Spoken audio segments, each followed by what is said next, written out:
India की leading automobile company Tata Motors का Q4 result सामने आ गया है, लेकिन थोड़ी दुख भरी बात है। बात यह है कि कंपनी का नेट प्रॉफिट एंड रेवेन्यू काफी गिर गया है, लेकिन अच्छी बात यह भी है कि शेयर होल्डर्स को कंपनी इस गिरावट के बावजूद अच्छा खासा इंटरिम डिविडेंड देने को तैयार है। चलिए आइए डिटेल में बताते हैं। टाटा मोटर्स का नेट प्रॉफिट लगभग 51% घट गया और अब रह गया है 8,556 रुपीज के करीब। कंपनी के Q4 का नेट प्रॉफिट 17,528 करोड़ रुपीस रहा था। लेकिन अच्छी बात यह है कि इस सब होने के बावजूद भी कंपनी के बोर्ड ने डिसाइड किया कि वो अपने शेयर होल्डर्स को 6 रुपीस पर शेयर का इंटरिम डिविडेंड देंगे। लेकिन Q4 रिजल्ट आने से पहले ही कंपनी के शेयर के अंदर थोड़ी सी गिरावट देखने को मिली थी और फिलहाल शेयर ट्रेड कर रहा था 708 रुपए के करीब। बात ऐसी है कि पूरे फाइनेंशियल ईयर 24-25 में कंपनी का नेट प्रॉफिट घटकर 28,149 करोड़ रुपीस पर आ गया है और कुल राजस्व मामूली बढ़ोतरी के साथ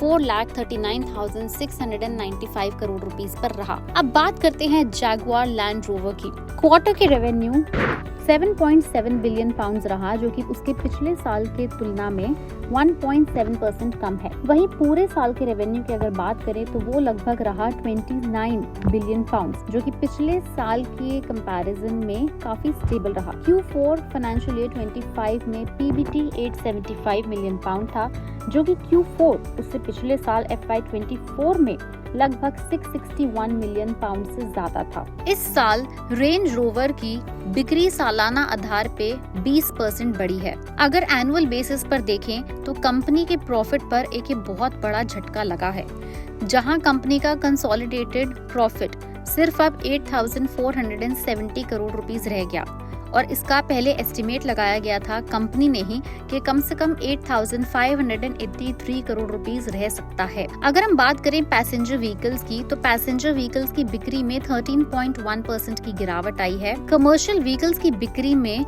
लगभग 0.5% की गिरावट आई है और वो रही लगभग 21,500 करोड़ रुपए के करीब। कंपनी अब वैसे देखा जाए तो नेट ऑटो कैश पॉजिटिव हो गई है, यानी फाइनेंशियल ईयर 2025 के एंड तक टाटा मोटर्स के पास कर्ज की बजाय लगभग 1,000 करोड़ का नेट कैश बैलेंस है, which is a very good news.